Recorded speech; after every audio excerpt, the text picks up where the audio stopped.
ततो मत ततो पथ, जिस रास्ते से निकलना है निकल जाओ, सब रास्ते ऑस्ट्रेलिया जाते हैं। রনে বনে জনে জঙ্গলে যেখানেই কন্ট্রোভার্সিতে জড়াইবে সেখানেই আমাকে পাইবে। যতু মত তত পথ। हे गाइस, दिस पोदर बाबू और आप लोग देख रहे हो पोदर बाबू यूट्यूब चैनल। हर सवाल का है जिसके पास जवाब, लोगों की गांड में उंगली करना ही जिसका है स्वभाव। तो आज हम अपने एक फिर वीडियो लेके चले आए हैं अमोघ लीला दास की गांड में उंगली करने के लिए। হ্যাঁ, তোমরাও তো ভাবছো যে যেই মালটার কোনো দিন এতদিন পাত্তাই ছিল না, হঠাৎ করে সেই রকম হিন্দিতে কী গান মারাচ্ছে। হ্যাঁ, ঠিকই ধরেছো, আমি হিন্দিতেই কথা বলছিলাম এতক্ষণ ধরে। আর আগেও ভিডিওতে এরকমভাবে কিছু কিছু সময় হিন্দিতে কথা বলতে হবে, কারণ আমাদের ইসকনের প্রেসিডেন্ট, ভাইস প্রেসিডেন্ট অমোঘ লীলা প্রভুদাসজি, উনি আমাদেরই পশ্চিমবাংলায় এসে স্বামী বিবেকানন্দ এবং রামকৃষ্ণদেবের কিছু বাণী নিয়ে এমন কটূক্তি করেছেন এবং প্রশ্ন তুলেছেন, যেগুলো শুনে আমারও একটু ইচ্ছা হলো যে ওনার গাড়ে একটু কাঠি করি। তো গাইস, এই অমোঘ লীলা দাস প্রভুজির ভিডিও ফেসবুক হোক বা ইউটিউব, যেখানে আমার চোখে পড়তো আমি একবার করে ভিডিওটা থামিয়ে শুনতাম যে উনি কী বলতে চাইছেন এবং কী নিয়ে বলছেন, এবং খুব ভালো লাগতো যে এরকম একজন মানুষ আমাদের সনাতন ধর্ম প্রচার করছেন। কিন্তু যখন আমি শুনলাম যে উনি এরকম একটা নিকৃষ্ট কাজ করেছেন, তখন নিজের কানকে বিশ্বাস করতে পারছিলাম না। তো স্বামীজির কথা মতো যে নিজের চোখে কখনো না দেখে বিশ্বাস করা উচিত নয়, সেই জন্য আমি চলে গেলাম ইউটিউবে, এবং ইউটিউবে গিয়ে যেগুলো আমার চোখে পড়লো দেখার পর তো আমার মটকা হড়কে গেল। এবং তখন ভাবলাম যে মানুষটাকে এত পছন্দ করতাম, চলো সেই মানুষটারও গাড়ি একটু কাঠি করে দেখাই যাক কেমন লাগে, যেহেতু বাঙালির মান সম্মানের প্রশ্ন ভাই। তো চলো।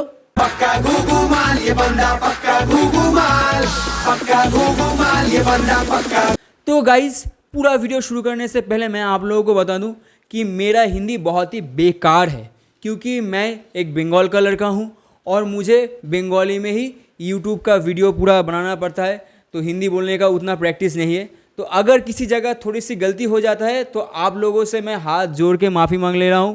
और मैं हिंदी में बात इसलिए करना चाहता हूँ कि ये जो अमोघ लीला दास प्रभु जी हैं, ये आप लोगों को जो गलत समझा है, ये स्वामी विवेकानंद जी और रामकृष्ण देव जी का जो कहावत है, इनके बारे में जो आपको गलत समझाया गया है, इसका जो सटीक मीनिंग है हमारे बंगाल में, वही बंगाल मीनिंग का आपको हिंदी में मैं समझाने की कोशिश करूँगा। क्या बात है। तो गाइज, আমরা আস্তে আস্তে বোঝার চেষ্টা করব যে অমোঘ লীলা দাস প্রভুজি কী প্রশ্ন তুলেছেন আমাদের স্বামী বিবেকানন্দজি এবং রামকৃষ্ণদেবজির যে বাণীগুলো আছে সেই সব নিয়ে। और अगर विवेकानंद अगर मछली खाए, ठीक है, तो क्या एक सिद्ध पुरुष मछली खा सकता है?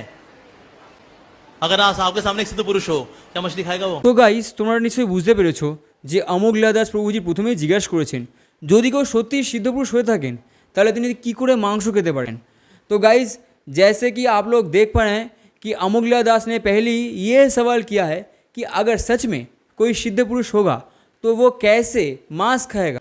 उन्होंने ये सवाल इसीलिए पूछा है कि हमारे स्वामी विवेकानंद जी को नॉनवेज खाना बहुत ही ज़्यादा पसंद था, और उनको लगता है अगर किसी साधु को नॉनवेज खाना पसंद हो तो कैसे वो साधु कहलाते हैं, तो कैसे वो एक सिद्ध पुरुष कहलाते हैं। तो गाइस, তোমাদের জানি রাখি যে বেনারসে কিন্তু যেসব আগুরি বাবারা থাকে, যেসব সাধুরা থাকে, তারা কিন্তু ওইখানে বেনারসে আসা সব দেহদের অন্তিম ক্রিয়াকার্য হয়ে যাওয়ার পর যে অবশেষগুলো থাকে সেই সব খেয়ে কিন্তু বেঁচে থাকে, সেটাও কিন্তু মাংস। তারাও তো সিদ্ধ পুरुष, তারাও तो समस्त दिन তাদের সারাটা জীবন ধরে তারা ভগবাन उपासना করে যাচ্ছে। तो गाइस, मैं आप लोगों के जानकारी के लिए बता दूं, आप लोगों को शायद पता होगा कि बनारस में रहने वाले जो अघोरी बाबा हैं, जो साधु हैं, वो लोग पूरे अपने दिन अपना पूरा जीवन क्या खाते हैं, वो लोग खाते हैं वो बनारस के घाट पे आने वाले जो शव होते हैं, उन शव के अंतिम क्रियाक्रम हो जाने के बाद जो अवशेष मांस रह जाता है, वही मांस खा के अपना पूरा जीवन व्यतीत करता है। अगर आपके सामने एक सिद्ध पुरुष हो, क्या मछली खाएगा वो? सिद्ध पुरुष के हृदय में करुणा होती है। এই ঠাকুরটা আরও একটা প্রশ্ন করে বসেছে যে যে সিদ্ধপুরুষ হবে তার কিন্তু মনের মধ্যে করুণা থাকবে, যার মনের মধ্যে করুণা নেই সে কখনো সিদ্ধপুরুষ হতে পারে না। তো আমার একটা প্রশ্ন ছোটো মনের মধ্যে আছে যে আপনি কি সত্যি কোনো সিদ্ধপুরুষ, বা আপনি কি সত্যি কোনো সাধু? যদি তাই হয়ে থাকে তাহলে আপনার হাতের এত দামি ঘড়ি কোথা থেকে আসে, এবং আপনি নিজে গলায় মালা পরে माइकेर सामने बसे आছেন सिंहासনের ওপর বসে এবং ভক্তদের नीचे বসিয়ে রাখেন। तो गाइस, जैसे कि आप लोगों ने देखा कि अमोघ लीला दास ने पूछा है अगर कोई सच में सिद्ध पुरुष होगा तो उनके मन में करुणा होगा। जिनके मन में करुणा नहीं होता वो सिद्ध पुरुष नहीं कहलाते। तो गाइज़ मैं अमोघ लीलादास जी से एक प्रश्न थोड़ा सा पूछना चाहता हूँ कि अगर सच में आप भी एक साधु हैं तो कैसे आप इतना ऊपर बैठते हैं और अपनी भक्तों को नीचे बैठा के रखते हैं। अगर सच में अगर एक आप साधु पुरुष होते तो आपके हाथ में एक इतना महंगा घड़ी क्या कर रहा है। अगर सच में आपके दिल में करुणा होगा तो आप भी अपने भक्तों के साथ नीचे ही बैठेंगे, ना कि उनसे ऊपर बैठेंगे। तो कैसे आप खुद को एक साधु कहलाते हैं और दूसरों की साधु होने पर अपने सवाल उठाते हैं, कैसे? क्या सिद्ध पुरुष बोल सकता है कि बैंगन तुलसी से ज्यादा श्रेष्ठ है, क्योंकि तुलसी खा के पेट नहीं भरता, बैंगन खा के पेट भरता है? तो गाइस जैसे कि आप लोगों ने देखा, इस टकले का एक सवाल है कि स्वामी जी ने कहा था तुलसी का पत्ता खाने से बेहतर बैंगन खाना है। तो स्वामी जी के तरह एक सिद्ध पुरुष ने, एक साधु पुरुष ने ऐसा क्यों कहा था? हम सबको पता है कि तुलसी का पत्ता हमारे सेहत के लिए कितना अच्छा होता है, लेकिन फिर भी स्वामी जी ने ऐसा क्यों कहा था, ये जाने बगैर ही अमोघ लीलादास प्रभु जी का इस कंट्रोवर्सी में आना ही नहीं चाहिए था।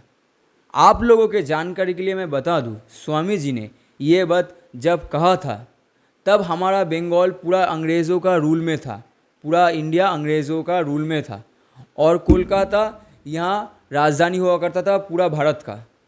तो स्वाभाविक तौर से यहाँ का उगने वाला हर जो अच्छा क्वालिटी का अनाज था वो सारा इंग्लैंड में एक्सपोर्ट हुआ करता था और जो भी बचा कुचा अनाज यहाँ पर रहता था वो ज़्यादा दामों में बिकता था।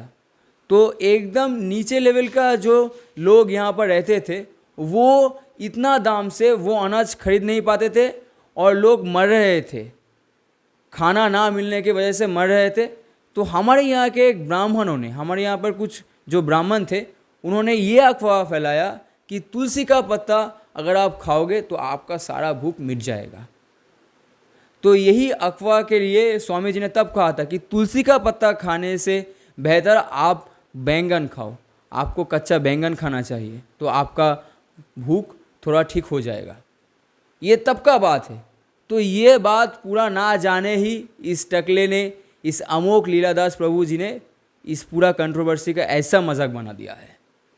তো গাইস তোমরা নিশ্চয়ই বুঝতেই পারছো আমি পুরো কথাটা হিন্দিতে কী বললাম, যে অমোঘ লীলাদাস প্রভুজি বলছেন যে স্বামীজি কেন বললেন তুলসী পাতা খাওয়ার থেকে ভালো বেগুন খাওয়া। আমরা খুব ভালো করে জানি যে আমাদের তুলসী পাতা খাওয়া স্বাস্থ্যের কতটা ভালো, কতটা উপকারী, তার সত্ত্বেও বলেছিলেন।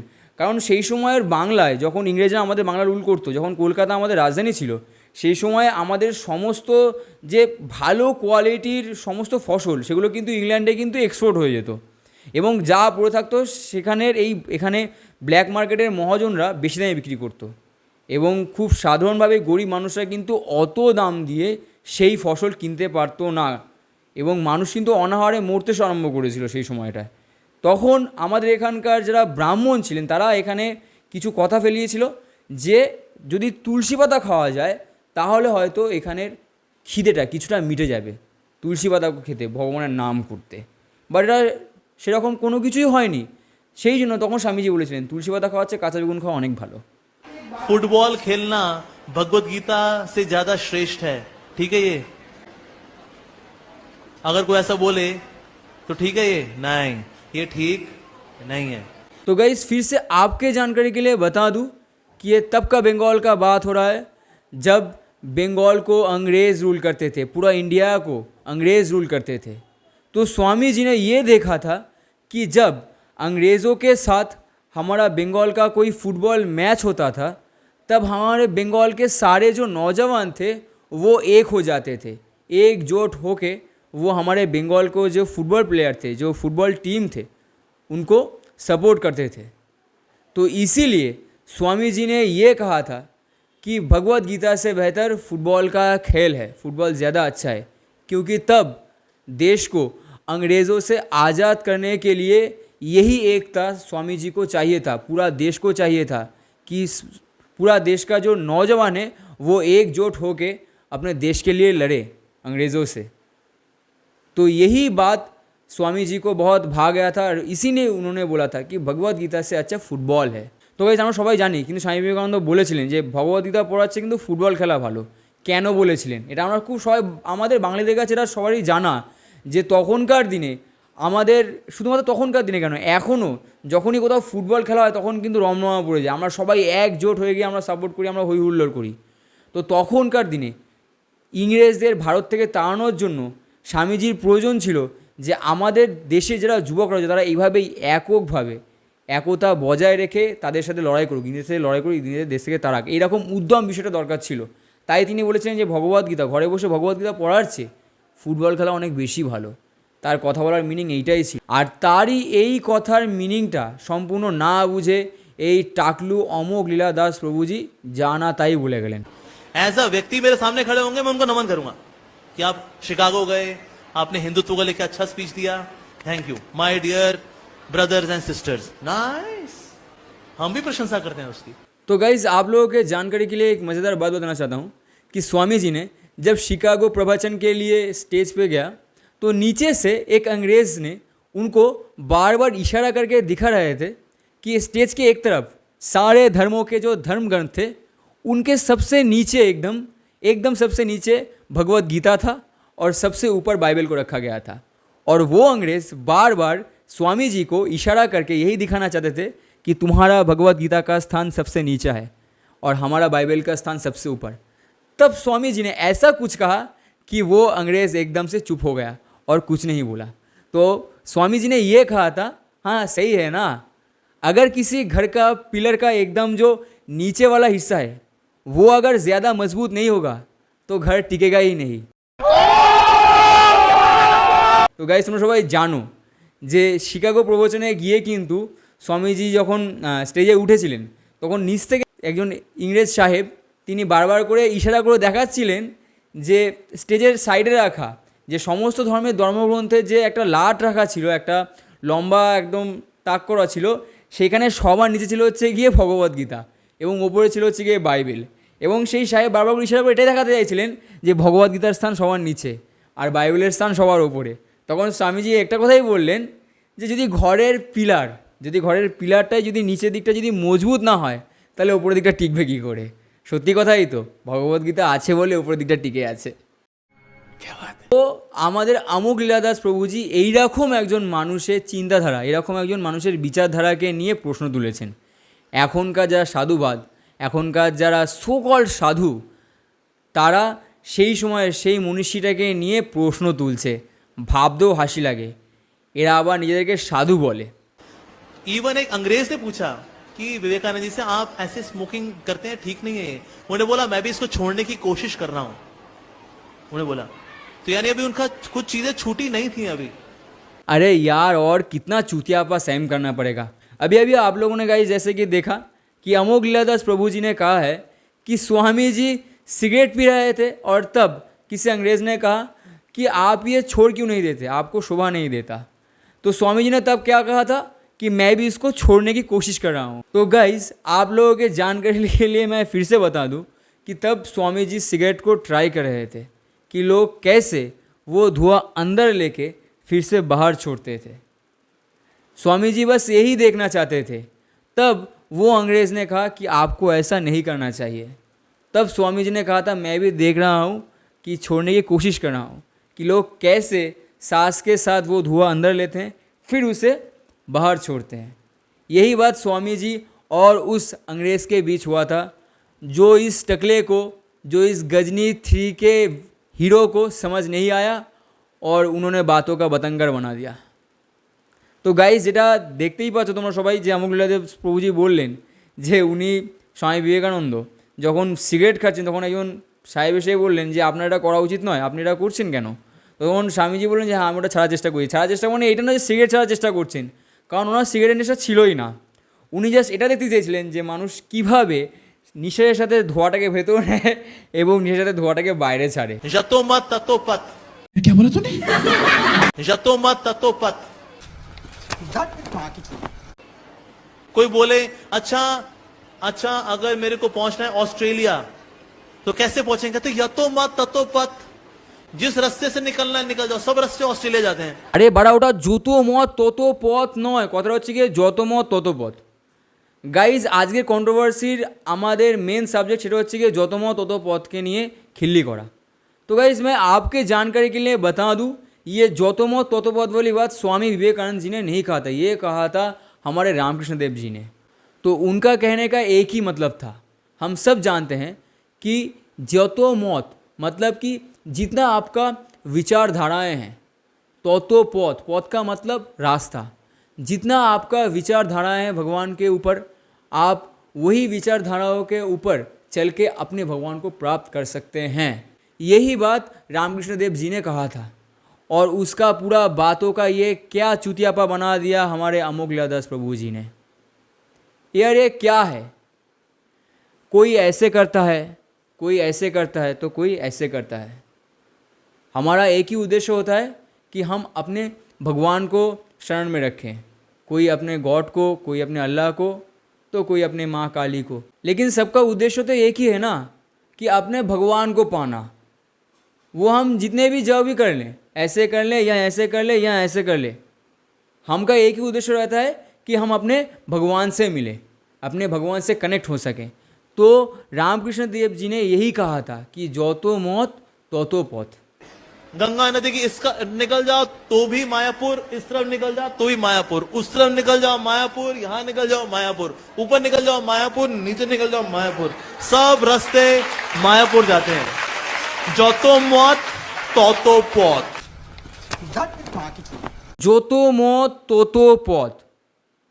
आपको अगर मैं दाएं तरफ से देखूं तो भी आप बकचोद लगते हो, आपको मैं दाएं तरफ से देखो तो भी आप बकचोद ही लगते हो, आपको सामने से देखूं तो भी आप बकचोद लगते हो, आपको मैं पीछे से देखूं तो भी आप बकचोद लगते हो, आपको मैं नीचे से देखूं तो भी आप बकचोदी लगते हो, आपको ऊपर से देखूं तो भी आप एकदम बकचोदी लगते हो। जिस तरफ से भी आपको देखा जाए आपको वो बकचोदी दिखना है। যেদিক থেকে আপনাকে দেখি না কেন, ডান সাইড বা সাইড, সামনে পেছনে নিচে ওপরে, আপনাকে সেই বোকাচোদার মতোই দেখতে, একদম ডিট্টো বোকাচোদা।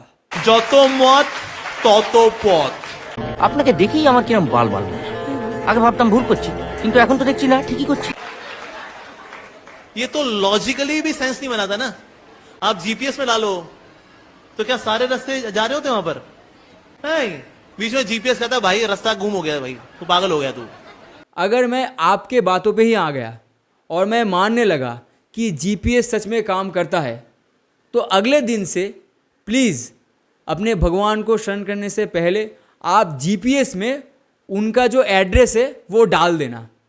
अगर जीपीएस में आपका भगवान का जो एड्रेस सटीक अगर दिखाया कि वो कहाँ रहते हैं जिंदा, अगर वो दिख गया तो ही आप अपने भगवान को शरण करना, नहीं तो मत करना।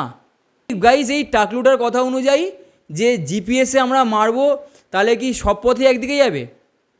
একটা আধ্যাত্মিকতার কথা, একটা আধ্যাত্মিকত কথা, সেই কথাটাকে নিয়ে কীরকমভাবে বলেছে যে আমরা নাকি অস্ট্রেলিয়া যাওয়ার রাস্তায় যাব, সেখান থেকে অন্যদিকে গেলে আমরা অস্ট্রেলিয়া পৌঁছাবো, যেদিকে যাই আমরা সেই অস্ট্রেলিয়ায় পৌঁছাবো। এটা কখনো সম্ভব? রামকৃষ্ণদেব কি কখনো এটা আমাদের বোঝাতে চেয়েছিলেন? তার মানে উনি এটাই বোঝাতে চাইছেন, যদি আমরা ভগবানের বাড়ি খুঁজি, ভগবানের আসল অ্যাড্রেস খুঁজি, যেখানে ভগবান একদম সশরীরে দাঁড়িয়ে আছেন, সবার সাথে কথা বলছেন, সবার সাথে কথা বলতে পারেন, সবার সাথে দেখা করতে পারবেন, এরকম একটা অ্যাড্রেস আমরা জিপিএসে দিই, সেই যেখানে জিপিএসে যদি ভগবানের অ্যাড্রেস আমাদের সঠিকভাবে না দিতে তাহলে ভগবান নেই। তাই 9 वर्स 23 में भगवान क्या बोल रहे हैं? भगवान बोलते हैं कि जो देवी देवताओं की पूजा करते हैं, भगवान क्या बोल रहे हैं? याप्य अन्य देवता भक्ता यजन्ते श्रद्धान्विता तेपी माम एव कौन्तेय यजन्ति अविधि पूर्वकम। जिसकी ट्रांसलेशन क्या है? Those who are devotees of other gods, यानी देवी देवताओं के भक्त हैं, and who worship them with faith, यानी जो उनकी पूजा करते हैं, वो वास्तव में मेरी ही पूजा कर रहे हैं। बोलेगा अरे वाह, हो गया ना, यत्तो मत ततो पथ, हो गया ना। लेकिन आखिरी लाइन क्या है? भगवान क्या बोल रहे हैं? आखिरी लाइन भगवान बताते हैं यजन्ति अविधि पूर्वकम, लेकिन वो मेरी गलत तरह से पूजा कर रहे हैं। ये विधि पूर्वक नहीं है, यजन्ति अविधि पूर्वकम। গাইজ আমরা যদি অমোঘ লীলাদাস প্রভুজির কথাতেই যাই, তাহলে সেখানে গিয়ে বলা হচ্ছে যে আমরা যেদিক থেকে পুজো করি না কেন, সেটা মুসলিম হোক, খ্রিশ্চান হোক বা হিন্দুত্ববাদ হোক, যেদিক থেকে আমরা পুজো করি না কেন, সে আমাদের একটাই কিন্তু পথ বা আমাদের একটাই উদ্দেশ্য, সেটা হচ্ছে কি আমাদের ভগবানকে প্রাপ্তি করার। কিন্তু আমাদের একটাই সঠিক রাস্তা, সেটা হচ্ছে গিয়ে হিন্দুবাদ। মুসলিম কিংবা খ্রিশ্চান কিংবা বৌদ্ধ যারা করছে তারা সঠিক পথে নয়, এটা বলাটা কি ভুল নয়? যদি তাই হতো তাহলে আমরা এটাই বিশ্বাস করি মনে প্রাণে যে প্রত্যেকটা প্রাণীর মধ্যে ভগবান আছেন, প্রত্যেকটা জগতের যা ক্রিয়েচার, যা সৃষ্টি সব কিন্তু ভগবানের তৈরি করা। তাহলে যদি সব কিছু জগতের ভগবানের সৃষ্টি করা হয়, তাহলে এই যে বৌদ্ধিস্ট যারা রয়েছে, যারা খ্রিশ্চান রয়েছে, যারা হচ্ছে গিয়ে মুসলিমস রয়েছে, তাদের সবাইকেই তো ভগবানই পাঠিয়েছেন। তাহলে তিনি সবাইকেই তো ওই হিন্দু করেই পাঠাতে পারতেন, তিনি কেন মুসলিম করে পাঠালেন বা তিনি কেন খ্রিশ্চান করে পাঠালেন? এই একটা প্রশ্ন কিন্তু থেকেই যায়, যেটা আমি নিজে একজন হিন্দু হয়ে আমি এই প্রশ্নটা করছি। আজকের ওনার মতো একজন সাধু, সাধু বলাও ভুল, উনি আদৌ সাধু কিনা আমার একদম জানা নেই, যে এই ধরনের কন্ট্রোভার্সিতে জড়িয়ে পড়ে সে কোনোদিনও সাধু হতে পারে না। ইসকনে কিন্তু আরেকজন রয়েছে, গৌর গোপাল দাসজি, মানুষটা খুবই সত্যি খুব ভালো, আমি ওনাকে ফলো করি। আগে এবার আগেও ফলো করতাম, বাট এখন আর ফলো করি না। তো গাইজ আমার কথা হচ্ছে, সবাইকে যদি ভগবান সৃষ্টি করে থাকেন, আর ভগবানের যদি সেটাই কথা হয় যে তোমরা ভুল পথে আমাকে উপাসনা করছো, তাহলে তিনি তো চাইলেই সবাইকে হিন্দু করে পাঠাতে পারতেন। তিনি কেন মুসলিম করে, তিনি খ্রিস্টান করে বা শিখ করে বা বৌদ্ধিস্ট করে পাঠালেন? ভগবান শ্রীকৃষ্ণ আরও একটা কথা বলেছিলেন যে যার যার কর্ম করাই কিন্তু তার ধর্ম পালন। তাহলে আমাদেরকে এটা মানতে বাধ্য হতে হবে যে যে ইসলামিক পার্সনটা তিনি নিজের কর্ম করে যাচ্ছেন সেটাই তার ধর্ম, যে খ্রিস্টান পাবলিকটা তিনি তার নিজের কর্ম করে যাচ্ছেন সেটাই তার ধর্ম, যে শিখ, যে বৌদ্ধিস্ট তারা নিজের কর্ম করে যাচ্ছেন, নিজের কর্মের মাধ্যমে ভগবানকে উপাসনা করছেন, সেটাই তার ধর্ম। তাহলে এখানে তো ভুল কোথাও নেই, একই পথে তারা, একটাই তাদের উদ্দেশ্য যে যে যার ভগবানকে প্রাপ্তি করতে চায়, কিন্তু আমাদের উদ্দেশ্য একটাই, ভগবানকে প্রাপ্তি করা। তাহলে আমাদের এই কন্ট্রোভার্সি, আমাদেরকে এইখানে এত বড় স্পিচটা আমি হিন্দিতে বলতে পারতাম না, হিন্দিতে বলা আমার পক্ষে সম্ভব না। তো গাইজ আমি বলবো, এই যে পুরো ভিডিওটা, এইটা আমার বিচারধারা, আমার যে বিচারধারা, আমার যে দৃষ্টিভঙ্গি, সেই দৃষ্টিভঙ্গি হিসেবে আমি তোমাদেরকে সামনে একটা প্রেজেন্ট করলাম। তোমরা কিন্তু তোমাদের বিচারধারাটা নিজেরা একবার ভেবে দেখতে পারো, শুধুমাত্র আমার কথায় নেচে লাভ নেই। আমি জাস্ট আমার বিচারধারাটা তোমাদের সাথে শেয়ার করলাম। তো তোমরা পুরো জিনিসটাকে জেনে, পুরো জিনিসটাকে বুঝে তবেই কিন্তু কন্ট্রোভার্সিতে জড়িও। তো আমি তোমাদেরকে আরেকটা কথা ছোটো করে বলে রাখতে চাই, আমাদের এই ইউটিউব চ্যানেলে একটা নতুন ভিডিও আসতে চলেছে, একটা কমেডি ভিডিও কয়েকদিনের মধ্যেই আসবে। তো অনেক বড় ভিডিও হতে চলেছে। আমার সেখানে অনেক জুনিয়র আর্টিস্ট দরকার, যারা আমার চ্যানেলে কাজ করতে ইচ্ছুক। তারা প্লিজ কমেন্ট বক্সে আমাকে একটা হাই লিখে পাঠিও বা আমাকে জানিও, আমি তোমাদেরকে কন্ট্যাক্ট করে নেব। তো হাসির তো কোনো ব্যাপারই নেই আজকের পুরো ভিডিওতে, আমি হাসার কোনো জায়গা নেই, বলবো না। তো নেক্সট উইকে আর একটা নতুন ভিডিও নিয়ে আসার চেষ্টা করছি। ততদিন অবধি আমার সাথে কানেক্টেড থাকো, আর সবাই জানিও যে কে কে আমার চ্যানেলে কাজ করতে চাও। দেখা হচ্ছে একটা নেক্সট ভিডিওতে একটা নতুন কন্টেন্ট নিয়ে। ততদিন অবধি হাসতে থাকো, দেখতে থাকো পোদ্দারবাবু ইউটিউব চ্যানেল। সত্যি guys, I love you too much.